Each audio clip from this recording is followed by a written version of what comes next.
Hola, bienvenidos una vez más a Ciencia 4T. Soy Tonatiuh Miramontes y el día de hoy tenemos un programa especial dedicado a las mujeres en la ciencia. Ante la llegada de la doctora María Elena Álvarez Bulla al frente del CONACYT, agencia gubernamental dedicada a coordinar y financiar la investigación científica en México, se crearon diversas expectativas respecto a la situación de las mujeres en la ciencia mexicana en el contexto de la Cuarta Transformación. Sin embargo, a más de 3 años de la actual administración, la situación de las científicas mexicanas sigue siendo precaria, siendo ellas uno de los sectores más vulnerables dentro de la práctica de la investigación científica en México, como vertiente particular de la violencia sistémica que se ejerce sobre las mujeres en nuestro país. Para hablar del tema, hoy hemos invitado a la doctora Ana Lucrecia Elías López, doctora en Ciencias Biomédicas. ¿Cómo estás? ¿Qué tal, Tonatiuh? Pues es un gusto, un placer. Gracias por la invitación. Gracias por poder darnos un poco de tu tiempo y atención para atender este programa y que nos puedas comentar un poco la situación. Para empezar, este, ¿cuál es la situación de de la ciencia en general en México? ¿Tú crees que son suficientes las científicas y científicos mexicanos para resolver los problemas que tenemos en este país? Sí, pues es un tema sumamente importante y esta es la respuesta es no, es tajante y no viene de esta administración, es un problema que hemos arrastrado desde hace muchas décadas. El déficit de científicos en nuestro país ha sido siempre importante. Actualmente solo tenemos 23 científicos por cada 100,000 habitantes en México y si lo comparamos con otros países del primer mundo, ellos, por ejemplo, tienen aproximadamente 400 científicos por cada 100,000 habitantes. Entonces, ciertamente México necesita de sus científicos para resolver los grandes problemas que enfrentamos en todas las áreas. Así es. Y de estos científicos que de por sí son deficientes, cuántos de ellos son mujeres? ¿Cuántas mujeres científicas hay en México? Sí, el panorama, Tonatiuh, se complica aún más en el caso del género. Las mujeres científicas en México somos todavía menos. Somos solo 3 de cada 10 científicos en México somos mujeres. Entonces, aquí hay un tema de género pendiente y urgente de atender por las autoridades, pues, del CONACYT y de otras autoridades en el gobierno actual. Ok. ¿Y cómo podemos ver este tipo de sesgos que hay en la cuestión del género? Por ejemplo, en las distinciones del Sistema Nacional de Investigadores. Sí, el Sistema Nacional de Investigadores, pues es un sistema que se creó hace muchos años para dar certeza laboral a científicos mexicanos. Em, Ahora se ha convertido en un sistema, o es un sistema que les da a los científicos mexicanos más ingresos y distinciones en muchos sentidos que les ayudan a desarrollar su carrera. En México, pues sí, el sesgo de género es muy importante en el Sistema Nacional de Investigadores. A 35 años de su creación, pues esta administración enfrenta un reto muy grande en cuanto al género, porque como sabemos, tenemos SNI candidatos, SNI 1, 2 y 3 y los eméritos, ¿no? Entonces, eh, en el SNI podemos ver que conforme se va aumentando en el nivel de la distinción, el número de mujeres científicas es menor. Y esto se ve todavía, este sesgo es muy marcado en áreas específicas. Por ejemplo, puedo mencionar en el área físico-matemáticas, solo el 11% de mujeres son SNI 3. Ujú. El resto, obviamente, pues son hombres. En otras áreas que también están bastante, digamos que golpeadas por este sesgo de género, pues están las ingenierías, en donde solo el 6% de las mujeres son SNI 3. y en el área de la biotecnología solo 16% de mujeres son SNI 3. Entonces, esto no nada más es una cuestión de no tener el estímulo y no tener la distinción. Este sesgo de género significa también una brecha salarial, como lo sabemos todos en México. Claro, Y las posibilidades de desarrollo de las mujeres se ve no nada más en su desarrollo profesional, su desarrollo familiar, su salud, ¿no? Porque ganan menos, son más pobres, entonces todos los demás aspectos de su vida, como científicas y como ciudadanas, como madres de familia, como jefas de familia, también se afecta. claro. ¿Y a qué crees que se debe, por ejemplo, este sesgo por las áreas del conocimiento? Pues la ciencia en términos generales ha sido como en muchos aspectos de la vida de las mujeres en México y en el mundo, pues nos enfrentamos a un sistema patriarcal, a un sistema que hace que las mujeres, se piense que las mujeres, aún ahora en el siglo XXI, nuestro espacio de desarrollo aún sea el espacio del hogar. ¿No? No Claro. los espacios públicos, ni mucho menos la ciencia. Ahora, hay personas que les gusta mucho hablar de las ciencias duras y de las ciencias blandas, ¿no? Ujú. Las ciencias duras se supone que son para gente demasiado inteligente y pues las gentes inteligentes, pues desde la perspectiva patriarcal solo son los hombres, ¿no? Entonces, las mujeres que estudian, por ejemplo, ciencias duras, los que quieren llamarle ciencias duras, matemáticas, física, química, pues se supone que esas carreras no son para mujeres, ¿no? Y esto lo vemos también en el SNI, lo vemos en las proporciones de las mujeres que aún ahora en el siglo XXI siguen eligiendo carreras de ciencias sociales o de ciencias naturales, ingenierías, de tecnología, etcétera. Entonces vemos que aún hay estos sesgos de género, todo esto es social. Todo el mundo sabemos que las mujeres y los hombres tenemos la misma capacidad. Ujú. Si las mujeres no tenemos la misma participación, no hemos llegado a tener estas participaciones en las ciencias, este desarrollo, no es por cuestión de capacidad, son sesgos totalmente de nuestro ambiente social que nos han impedido llegar a estas posiciones, y ya no digamos posiciones de poder dentro de la academia científica, ¿no? Que son todavía menos, pero el desarrollo de las mujeres se ha visto comprometido por el sistema patriarcal. Claro. Y específicamente, ¿cuáles son las violencias que las científicas mexicanas experimentan y que obstaculizan en general este desarrollo profesional en la ciencia? Sí, pues nuevamente, yo estuve revisando redes sociales ahora que celebramos el 8 que conmemoramos, no que celebramos, que conmemoramos el 8M, el Día Internacional de la Mujer, Ujú. y estuve observando un mapa que justamente ilustra mucho la misoginia que hay en México, los tweets misóginos que descalificaban el movimiento legítimo de las mujeres que luchamos por nuestros derechos, pues está plagado ¿no? Hay una tendencia que en los estados del norte del país hay una misoginia todavía más marcada, pero en general este mapa nos mostraba que pues México es un país machista en Ujú. donde el papel de las mujeres se sigue viendo como limitado, como pobre, nuevamente volteado totalmente hacia la vida del hogar, ¿no? En pleno siglo XXI. Y esto es pues muy lamentable.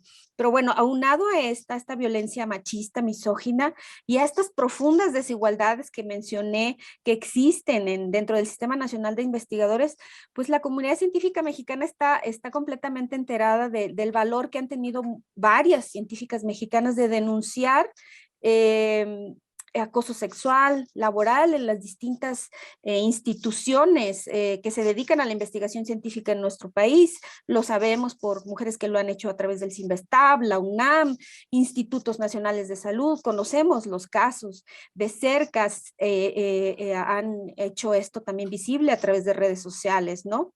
Entonces, eso es otro lastre que está encima de nosotras y que impide y traba nuestro desarrollo como científicas y como ciudadanas también. Ahora, recientemente hemos también conocido, sobre todo en redes sociales, el caso de las mujeres que fueron despedidas de manera injustificada del programa que ahora se llama, un programa del CONACYT que ahora se llama Investigadoras e Investigadores por México. Hay muchos testimonios y no nada más testimonios, también hay denuncias de tipo laboral en los que se ha documentado que se ha obligado a varias mujeres a firmar su renuncia a estos puestos, que son puestos laborales, no son becas, son trabajadoras científicas Ujú. del CONACYT, algunas de ellas embarazadas, algunas de ellas les han nada más llamado por teléfono y les han dicho, pues fíjate que ya no te vamos a seguir pagando y gracias por colaborar, lo cual pues es una falta grave para la cuestión laboral, de los derechos laborales y de los derechos humanos y laborales de las mujeres, ¿no? Entonces, esto ha sucedido, es muy lacerante, porque nosotras esperaríamos que esto sucediera, pues como se ha dicho, ¿no? En el pasado, sí, porque en el pasado no teníamos este proceso de transformación en el que muchas de nosotras creemos que Claro. merecemos y está sucediendo justamente en este proceso de transformación de la vida pública que ahora está en marcha en nuestro país. Entonces, esto es lacerante, es doloroso para nosotras, las científicas que hemos sido tratadas de esta manera por parte del CONACYT. Claro, o sea, había una expectativa de que esta situación cambiara o incluso mejorara un poco, ¿no? Bajo esta administración y resulta que no está siendo precisamente ese el caso, ¿verdad?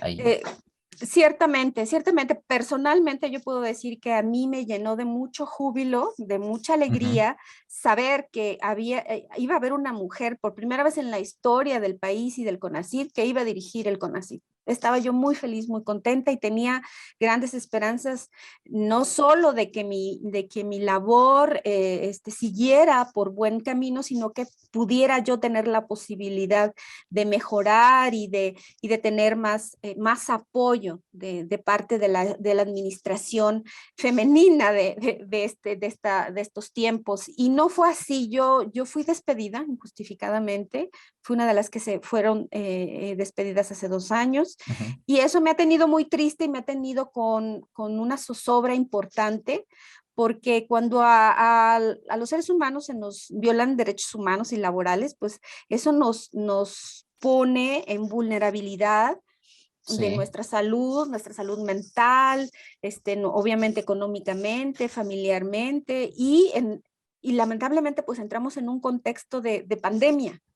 además, Entonces, esto se agravó, completamente sí, agravó la situación de sobre todo digo las porque la mayoría, también hubieron hombres despedidos de esa manera, pero sí. la enorme mayoría fuimos mujeres, jefas de familia, madres de hijos pequeños, y pues es muy triste, como dije, y es muy doloroso que esté sucediendo en una transformación por la que nosotras luchamos y votamos, y que pues no nos está respondiendo de la manera en que nosotras queríamos que fuera.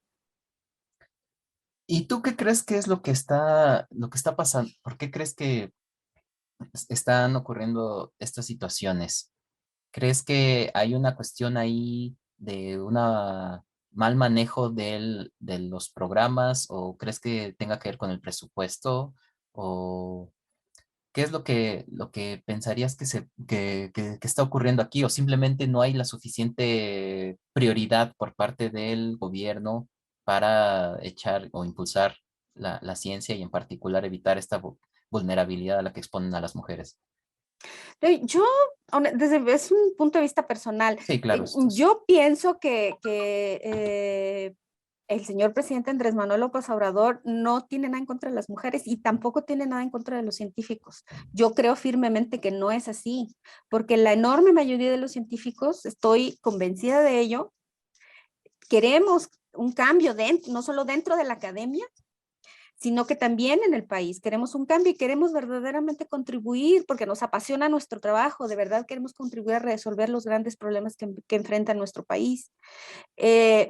Ciertamente han habido algunos grupos minoritarios, yo diría que es el 1% de personas que pues a lo mejor no han hecho un buen uso de sus atribuciones dentro del CONACYT, y bueno, pero esa es una minoría, ¿no? Ujú, Pero nosotros pues no tenemos el resto, ¿no? Todos los becarios, los investigadores por México, y todos los demás científicos que no hemos cometido pues ninguna violación a los reglamentos, no tenemos la culpa y no somos responsables de que en otras administraciones se hayan cometido estas faltas graves administrativas. No somos responsables y no tendríamos por qué estar pagando las consecuencias, ¿no? Porque no es justo. Y eso Claro, es por un lado. Y por otro, ha habido una tendencia, yo creo que la opinión pública debe de saber que nosotros no somos un grupo privilegiado dentro de la sociedad mexicana. Nosotros somos un grupo que vive de becas, ¿no? Una etapa productiva importante de la vida de la formación de un científico es vivir de becas y es para vivir de lo que te alcance, ¿no? Con eso no puedes comprar una casa, por ejemplo. es una situación Es una precaria. situación precaria Sí. porque vives de becas. En el caso particular de nosotras las mujeres, es muy difícil que te puedas embarazar siendo becaria. Claro, Sí, es es muy doble. difícil, demasiado complicado, por eso muchas no se atreven a hacerlo, porque con una beca no puedes, ¿no? Entonces, no es verdad que somos un grupo privilegiado, la opinión pública debe de saber que no lo somos, que Claro, no tenemos prestaciones, que no estamos haciendo tiempo para nuestras jubilaciones, es una beca, no tenemos nada más. Y que además estamos sometidos a grandes presiones académicas y laborales. y que, Nuestra salud sí, mental se afecta, porque así es la academia, hay mucha presión, nuestras evaluaciones son verdaderamente duras así es. y no toma Y en cuenta muchas de las situaciones a las que nos enfrentamos como seres humanos, porque somos seres humanos. claro, y esta es la situación de la mayoría de los que hacen la investigación científica, porque claro que hay, como en todo, jerarquías, ¿no? Entonces, hay ciertos sectores que claramente se han beneficiado, pero no son la mayoría, ¿no? O sea, hay ciertos sectores que tienen su privilegio, eso sí, pero pues la realidad es que la situación de la mayoría es esta, de vivir en esta precariedad, viviendo de becas, sin certezas, sin servicios de seguridad social, muchas veces, sin, como dices, sin poder acceder a créditos. Entonces, es una situación complicada. En general, en el mundo es también un poco difícil, pero en México se agudiza y con las mujeres al doble, ¿no? O al triple, por toda la doble jornada y por todo el machismo al que están sometidas siempre. Tú, aparte de la cuestión ya, ahora sí que política o del gobierno, en la cuestión más de tu experiencia personal, eh, ¿tienes o has vivido de alguna manera particular esta discriminación por ser mujer por parte de profesores, de colegas, de jefes, de directores de investigación o lo que sea? Pues fíjate que yo personalmente, a mí, los tutores que yo tuve fueron pues personas que si no estuvieron directamente conmigo, que digamos que eso pudiera haber sido algo que yo pudiera decir, bueno, me faltó más asesoría, me faltó más guía, eh, a lo mejor yo podría decir eso, pero en términos generales, y justamente acabo de hacer un hilo para una cuenta en el Twitter que tengo en redes sociales sobre la línea de investigación que yo trabajo, que es la programación del desarrollo.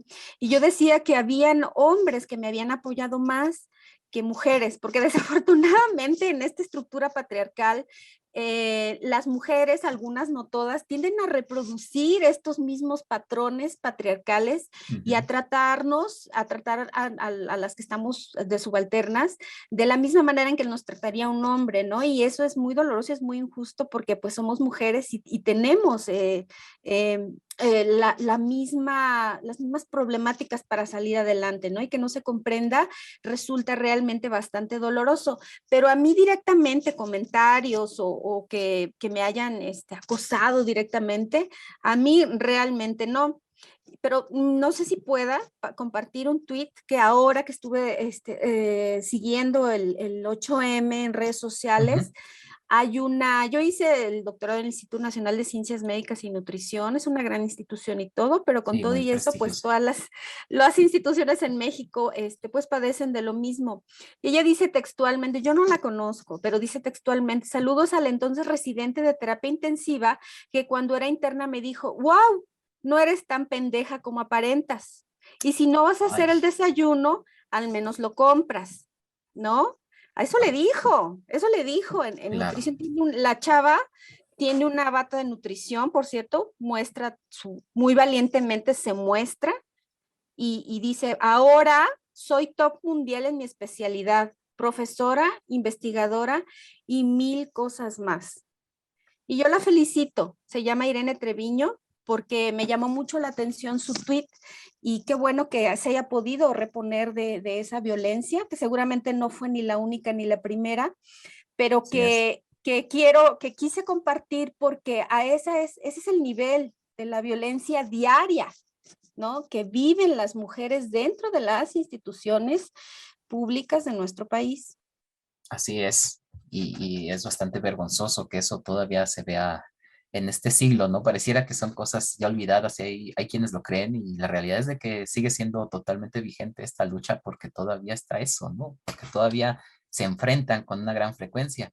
Y de hecho, pareciera que en las áreas de físico-matemáticas, de las que llamas, que mencionaste hace rato, con ciencias duras, es más fuerte todavía ese sesgo, ¿no?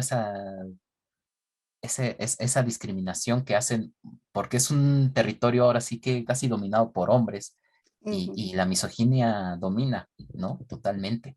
Aquellos que se le dan de más objetivos terminan siendo luego los más misóginos, ¿no? Los que tienen los mayores sesgos a la hora de evaluar, a la hora de expresarse de los estudiantes, ¿no? A mí no me consta de manera directa, pero tengo comentarios de muchas de mis compañeras que van en ese sentido, ¿no? Pero bueno, creo que eso ya será para comentar con ellas tal vez posteriormente, pero vale la pena mencionar que eso es también muy grave desde estas áreas, ¿no? Aprovechando que ya estás aquí, Ana, eh, ¿podrías contarnos un poco muy brevemente, de en qué consiste tu investigación? Sí, Este, claro, con mucho gusto. ¿Estás Pues mira, trabajando? yo me dedico a un área de investigación, no siempre fue mi área de investigación. Yo hice mi doctorado trabajando con tuberculosis experimental y muy interesante, me gustó y me fascinó. Pero antes de eso había trabajado con la intersección entre tuberculosis y diabetes, porque resulta que las personas con diabetes, debido a su estado inmune, son más susceptibles a contagiarse de tuberculosis. Entonces, bueno, Ujú. es una sindemia que se le llama. Y cuando yo fui catedrática con ACID unos años, a mí me llegó un proyecto, me propusieron un proyecto y con ese concursé y gané la cátedra sobre el binomio madre-hijo, o madre embarazada, bebé que se estaba desarrollando dentro de su madre y que estaban expuestos a bisfenol A, que es un disruptor endocrino, que es potencialmente un obesógeno ambiental, que genera obesidad y problemas metabólicos en el bebé en desarrollo, en esa etapa tan temprana del desarrollo. Entonces, esa línea de investigación me fascina, se llama los orígenes del desarrollo de la salud y la enfermedad. Y a partir de este momento, son como 6 años que me estoy dedicando de lleno a eso, desarrollé una materia en la UNAM que se llama Temas Selectos de Progresión Fetal y su impacto en la salud del adulto, que tenemos 5 años dándola. No existía Wow. en México ese tópico, porque, bueno, solo se daba a nivel de investigación en los laboratorios, que son pocos también en México, y hemos tenido un desarrollo importante en esa área tanto desde la enseñanza como desde ya en temas de investigación. Entonces, me he dedicado últimamente a hacer o la obesidad materna. ¿Cómo es que dietas, por ejemplo, altas en grasas saturadas, en azúcares simples, ¿no? Como si comiéramos todos los días papas fritas y refrescos, cómo es que eso le afecta a un bebé que está en desarrollo en el vientre de su madre?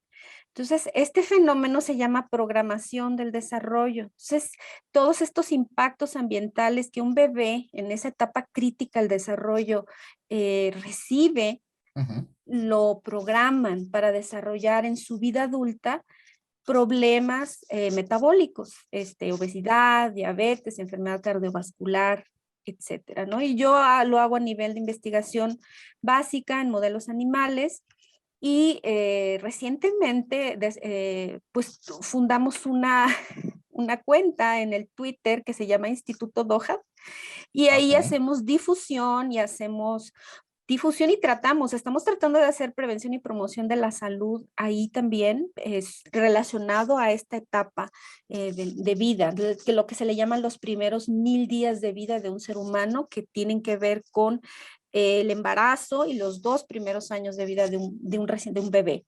Wow. Entonces, ahí son los impactos donde el ambiente, disruptores endocrinos, violencia, dietas, mala nutrición, sea por sobrenutrición o por déficit de nutrición, puede recibir tanto la madre como el bebé y que hacerle susceptible a desarrollar enfermedades de múltiples tipos, no nada más metabólicas, también alteraciones, problemas de conducta, problemas de aprendizaje en su vida adulta. Entonces, en los últimos años de mi vida me he dedicado a eso y es un área que me apasiona. Wow, es algo realmente muy interesante. Me llama mucho la atención cómo tienes una investigación que abarca, que es muy integral, que tienes desde investigación de frontera, lo has bajado al nivel de docencia para poder continuar y fortalecer este proyecto y tiene una injerencia y un impacto directo en la población, en la sociedad.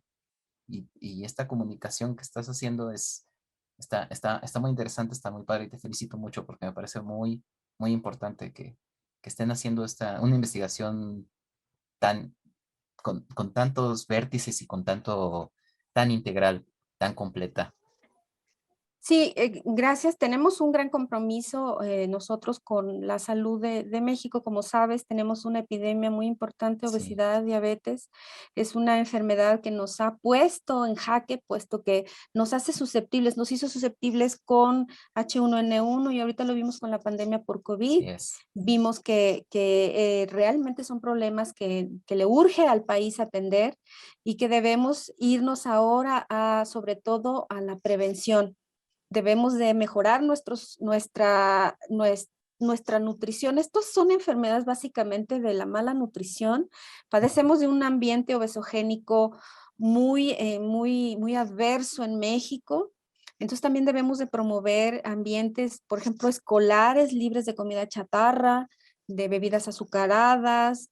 Nosotros los adultos debemos de fomentar en nuestros hijos mejores patrones nutricionales, ¿no? Entonces, creo que la sociedad entera debemos no nada más los científicos y los salubristas, toda la sociedad mexicana debemos de involucrarnos en mejorar nuestra salud metabólica, porque eso nos va a proteger de futuras pandemias. Las pandemias van a seguir, y nosotros Claro, primero tenemos que mejorar nuestra salud metabólica para que no nos pegue tan fuerte como lo pudimos ver ahora en la epidemia en la pandemia por COVID. Entonces, yo hago una extensiva invitación a todos a que volteemos a ver nuestros hábitos alimentarios, nuestro sueño, cómo estamos durmiendo, nuestra salud mental, nuestra actividad física, porque todos estos factores influyen para desarrollar. La obesidad es una enfermedad compleja, multisistémica, debe de ser vista como una enfermedad que no genera estigma en las personas que la padecen, porque ujú, no es su responsabilidad únicamente que padezcan esta enfermedad, ujú. y se debe de dar una atención multidisciplinaria a las personas, pero principalmente yo diría que podemos tomar conciencia sobre nuestros hábitos e irlos mejorando poco a poco. Así es. Bueno, eso está muy interesante porque sí, es muy importante para la salud pública, para toda la situación de los mexicanos, de su bienestar, porque, como dices, es una pandemia, realmente es una endemia de obesidad que trae muchos costos para el sistema de salud y para la vida y la calidad de vida de todos los mexicanos, ¿no? O sea, está, es algo muy importante. Pues, ay, muchas gracias, Ana. Gracias por habernos compartido todo esto, todo lo que nos has comentado sobre la situación de las mujeres y sobre tu trabajo. Muchísimas gracias, Estoy Ana. encantada y a sus órdenes estamos por aquí para cualquier otra participación que podamos tener. Claro que sí, totalmente. De hecho, sí me gustaría volver a platicar sobre todo estos temas, ¿no? Para platicar con un poco más de profundidad de todo lo que has encontrado en tu investigación y que nos puedas platicar más de toda esta situación de la alimentación y de cómo se relaciona con el desarrollo de las personas, ¿no? Encantada, Tonatiuh, encantada. Claro que Bueno, sí. pues muchas gracias, Ana, nuevamente. Y bueno, espero que haya sido del interés para todo el mundo. No olviden suscribirse y darle clic a la campanita. Déjenos un like. Y nos vemos en la próxima cápsula de Ciencia 4T. Gracias.